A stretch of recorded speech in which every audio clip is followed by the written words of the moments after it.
Kemudian kita masuk yang ketiga, tawasul yang syirik. Tawasul yang syirik adalah menjadikan perantara orang yang sudah mati atau selainnya dalam ibadah sebagai objek ibadah dengan tujuan mendekatkan diri kepada Allah, seperti berdoa kepada mereka, meminta hajat kepada mereka, atau mohon pertolongan kepada mereka. Allah Ta'ala berfirman, ala lillahi dinul khalis walladzina ittakhadhu min dunihi awliya ma na'buduhum illa liyuqarribuna ila Allahi zulfa innallaha yahkumu bainahum fima hum fihi yakhtalifun innallaha la yahdi man huwa kadzibun kafar. Ingatlah, hanya milik Allah agama yang murni dari syirik ini. Dan orang-orang yang mengambil pelindung selain Allah berkata, kami tidak menyembah mereka melainkan berharap agar mereka mendekatkan kami kepada Allah dengan sedekat-dekatnya. Sungguh Allah akan memberi putusan di antara mereka tentang apa yang mereka persesikan. Sungguh Allah tidak memberi petunjuk kepada pendusta dan orang-orang yang sangat ingkar. Berarti Allah menyebutkan di sini bahwa agama itu milik Allah. Agama yang murni itu milik Allah. Jadi wajib kita melaksanakan agama ini dengan mentauhidkan Allah, menjauhkan segala macam perbuatan syirik, baik itu syirkun akbar maupun syirkun asghar. Kita betul-betul harus memurnikan keikhlasan kepada Allah. Kemudian orang-orang yang mengambil Tuhan-Tuhan selain Allah mengambil pelindung kepada selain Allah, mereka mengatakan kami tidak menyembah mereka, nggak menyembah kubur, patung atau yang lain yang mereka anggap sebagai Tuhan. Kami nggak menyembah mereka, tapi untuk mendekatkan diri kami kepada Allah dengan sedekat-dekatnya. Jadi mereka menjadikan patung dan kubur itu sebagai apa? Sebagai perantara menuju kepada Allah. Dan ini ketika Allah menyebutkan tentang masalah ini, perbuatan mereka ini benar atau salah? Salah. Perbuatan mereka syirkun akbar, syirik yang paling besar. Orang yang berdoa kepada selain Allah, Allah menyebutkan dalam Al-Quran merupakan orang yang paling sesat di muka bumi ini. Orang yang berdoa kepada selain Allah merupakan orang yang paling sesat di muka bumi ini. Nggak ada lagi orang paling sesat kecuali orang yang berdoa, meminta, memohon kepada selain Allah.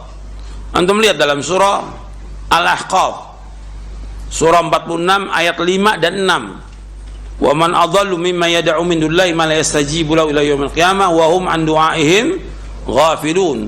Wa idza husyira an-nasu kanu lahum a'da'an wa idza husyira an-nasu kanu lahum a'da'an wa kanu bi'ibadatihim kafirin. Allah sebutkan dalam surah Al-Ahqaf tentang orang yang paling sesat di muka bumi ini. Di surah Al-Ahqaf, surah yang ke-6, di ayat 5 dan 6. Allah sebutkan, wa man adallu mimma yad'u min dunillahi ma la yastajibu lahu ila yaumil qiyamah. Tidak ada orang yang paling sesat di muka bumi ini melainkan orang yang berdoa kepada selain Allah yang tidak bisa menjawab sampai hari kiamat. Wa hum an du'aihim ghafilun, sedangkan mereka itu lalai dari orang-orang yang berdoa kepadanya. Orang-orang yang berdoa kepada penghuni kubur, apakah penghuni kuburnya ini dia sebagai sahabat, sebagai imam, sebagai wali atau yang lainnya? Mereka nggak tahu orang yang datang berdoa kepada mereka, nggak tahu. Allah katakan di sini, wahum an du'aihim ghafilun, mereka lalai dari doa orang yang berdoa kepadanya. Kemudian Allah sebutkan di ayat 6-nya, wa idza husyiran nasu, dan apabila manusia dikumpulkan di hari kiamat,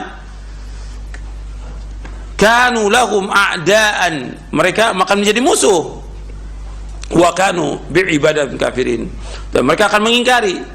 Artinya orang-orang soleh yang dikubur yang kemudian orang datang berbondong-bondong minta kepadanya akan mengingkari perbuatan mereka. Dan itu penyesalan yang besar itu bagi orang-orang yang berbuat syirik. Perbuatan ini syirkun akbar, syirik yang paling besar. Nah, seperti ini orang-orang kafir, orang-orang musyrik menjadikan kubur-kubur dan yang lainnya sebagai perantara kepada Allah untuk mendekatkan diri mereka dengan sedekat-dekatnya. Dan Allah akan menghukumi di antara mereka tentang apa yang mereka persisikan, dan Allah tidak akan menunjuki orang-orang yang dusta dan kufur. Selanjutnya, tawassul dengan meminta doa kepada orang mati tidak diperbolehkan. Bahkan perbuatan ini termasuk syirkun akbar, syirik yang besar, karena mayit tidak mampu berdoa ketika ia masih hidup. Demikian juga meminta syafaat kepada orang yang sudah mati, karena Umar bin Khattab radhiyallahu an, Muawiyah bin Abi Sufyan radhiyallahu an, dan para sahabat yang bersama mereka, juga para tabi'in yang mengikuti mereka dengan baik, ketika ditimpa kekeringan mereka memohon diturunkan hujan, bertawassul dan minta syafaat kepada orang yang masih hidup, seperti kepada sahabat Abbas bin Abdul Muttalib radhiyallahu an. Dan juga ini waktu zamannya Umar radhiyallahu an meminta kepada Abbas bin Abdul Muttalib untuk berdoa kepada Allah agar Allah turunkan hujan. Padahal Umar ada di Madinah. Umar tidak datang ke kuburan Nabi, tidak.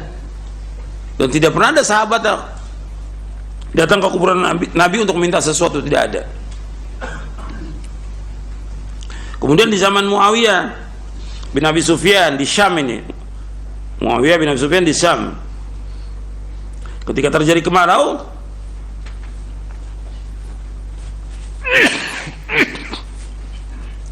beliau datang kepada Yazid bin Al-Aswad. Yazid bin Al-Aswad Al-Jurashi, termasuk tokohnya tabi'in, termasuk tokoh tabi'in yang ada di Syam.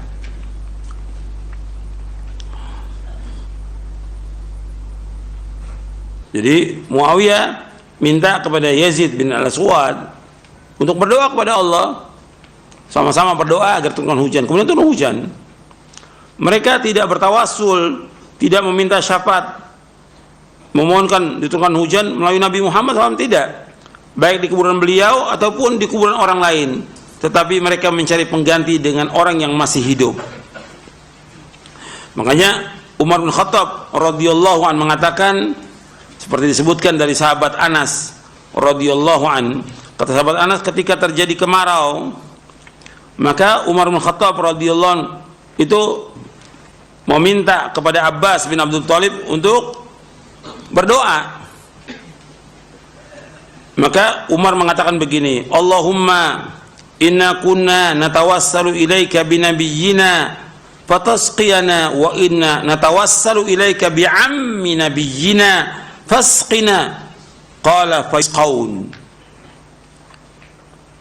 Artinya ada di sini, artinya Umar bin Khattab radhiyallahu berkata, ya Allah, dahulu kami bertawassul kepadamu dengan perantaraan nabimu, sehingga engkau menurunkan hujan kepada kami, dan kini kami bertawassul kepadamu dengan perantaraan paman kami, paman nabi kami, karena itu turunkanlah hujan kepada kami. Kata Anas, lalu Allah turunkan hujan. Nanti Anda bisa lihat lafadznya di Sahih Bukhari di hadis nomor 1010 dari sahabat Anas. Mereka menjadikan Abbas sebagai pengganti dalam tawassul ketika mereka tidak lagi bertawassul kepada Nabi Muhammad SAW sesuai dengan yang disyariatkan sebagaimana yang telah mereka lakukan sebelumnya. Padahal sangat mungkin bagi mereka untuk datang ke kubur Nabi dan bertawassul melalui beliau jika memang hal itu dibolehkan. Dan mereka para sahabat meninggalkan praktek-praktek tersebut merupakan bukti tidak diperbolehkan bertawassul dengan orang mati. Tidak boleh, baik meminta doa maupun syafaat kepada mereka. Seandainya saja meminta doa atau syafaat baik kepada orang mati maupun yang masih hidup itu sama saja, tentu mereka tidak berpaling dari Nabi Muhammad SAW kepada yang lebih rendah derajatnya. Jelas Abbas itu derajatnya lebih rendah dari Nabi Muhammad SAW. Abbas bin Abdul Muttalib radhiyallahu an. Kalau seandainya boleh tawassul dengan orang yang sudah mati, mestinya sahabat Umar datang kepada siapa? Kepada Rasulullah, kepada Nabi. Tapi tidak boleh. Tidak boleh meminta kepada orang sudah mati, dan tidak boleh jadikan orang mati sebagai perantara kepada Allah. Tidak boleh. Tidak boleh. Wa ma yastawil ahya wal amwat innallaha yusmi'u man yasha wa ma anta bimusmi'in fil qubur. Tidak sama orang yang hidup dengan orang mati. engkau tidak akan bisa memberikan pendengaran. Sesungguhnya Allah memberikan pendengaran kepada siapa yang Allah kehendaki, dan engkau tidak bisa memberikan pendengaran kepada orang yang dikubur. Dan mereka mengatakan bahwa Nabi dan orang-orang soleh juga masih hidup, seperti orang yang mati syahid juga hidup. Betul, disebutkan bahwa para Nabi itu hidup di kubur mereka, tapi yang harus perhatikan, hidupnya mereka berbeda dengan kehidupan apa? Dunia. Ini alam apa? Barzakh. Sudah nggak akan kembali. Wa min waraihim barzakhun ila yaumil. Tentang bagaimana kehidupan dalam kubur itu kita nggak tahu. Kehidupan para nabi dalam kubur kita nggak tahu. Sebagaimana juga kehidupan orang yang mati syahid itu juga Allah sebutkan dalam Al-Quran apa? Ahya yurzaqun, hidup dan diberikan rezeki. Bagaimana kita nggak tahu. Ghaib bagi kita. Nabi nggak pernah jelaskan sama sekali. Tapi yang jelas syariatnya bahwa kita diperintahkan untuk berdoa kepada siapa? Kepada Allah langsung. Tidak boleh orang berdoa kepada Nabi, nggak boleh. Nggak boleh. Karena Nabi sudah apa? Sudah meninggal. Nggak boleh. Doa ini masuk ibadah atau bukan? Ibadah. Nggak boleh orang berdoa kepada selain Allah, tidak boleh. Makanya ketika Rasulullah SAW meninggal dunia, itu ya sahabat karena saking cintanya kepada Rasulullah SAW kaget mereka. Mereka tahu semua pasti mati, tahu dan hafal ayat Al-Quran mereka, tapi kaget gitu, karena saking cintanya. Sampai Umar marah gitu. Siapa yang mengatakan mati aku akan penggal. Datang Abu Bakar As-Siddiq radhiyallahu an. Abu Bakar datang menemui Rasulullah dan mencium kening Rasulullah SAW dan katakan bahwa engkau wangi, hidup dan mati engkau wangi. Kemudian Abu Bakar langsung menuju ke masjid karena orang sahabat lebih banyak kumpul di masjid. Abu Bakar radhiyallahu mengatakan, "Man kana ya'budu Muhammadan fa inna Muhammadan qad mat, wa man kana ya'budu Allah fa inna Allah hayyun la yamut." Barang siapa yang menyembah Muhammad, Muhammad sudah mati. Tapi barang siapa menyembah Allah, Allah hidup. Gitu. Kemudian dibacakan oleh Abu Bakar As-Siddiq radhiyallahu anhu, "Wa ma Muhammadun illa rasulun qad khalat min qablihi ar-rusul, afa imma ta'uqtilan qalabtum ala aqabikum, wa may yanqalib ala aqibihi fala yadurra syai'an wa sayajzillahu asy-syakirin." Dalam surah Ali Imran. Muhammad itu seorang rasul dan sudah berlalu Rasulullah sebelumnya. Apakah kalau dia meninggal dunia kalian akan berpaling menjadi murtad? Seandainya ada yang berpaling murtad, maka tidak akan membahayakan Allah sedikit pun juga, dan Allah akan membalas orang yang bersyukur. Nangis sahabat semuanya dengan dibacakan ayat itu. Dan Umar udah lemes, Umar radhiyallahu an. Kata Umar, seolah aku belum hafal ayat itu. Lalu udah hafal ayatnya, lupa karena cintanya kepada Rasulullah sallallahu alaihi wasallam. Tunduk dengan dibacakan ayat, tunduk para sahabat gitu. Jadi tidak boleh orang mengatakan bahwa Nabi itu masih hidup disembah, tidak. Soal kehidupan di alam barzah beda dengan kehidupan dunia, beda. Tapi nggak ada seorang sahabat pun yang datang ke kuburan Nabi untuk minta sesuatu, tidak ada. Dari zaman wafatnya Rasulullah, Khulafaur Rasyidin, nggak ada seorang punya, tidak ada sama sekali. Nah, kemudian datang orang-orang belakangan, dan ini mulai terjadinya kesyirikan ini setelah timbulnya tarekat Sufiyah gitu. Jadi awal dari Syiah, kemudian tarekat Sufiyah, karena dua-dua ini berjalan seiring. Tarekat Sufiyah dan juga Syiah ini mereka takdisul ashkhas, mensucikan orang gitu. Mensucikan imam, sehingga dikubur itu disembah mereka.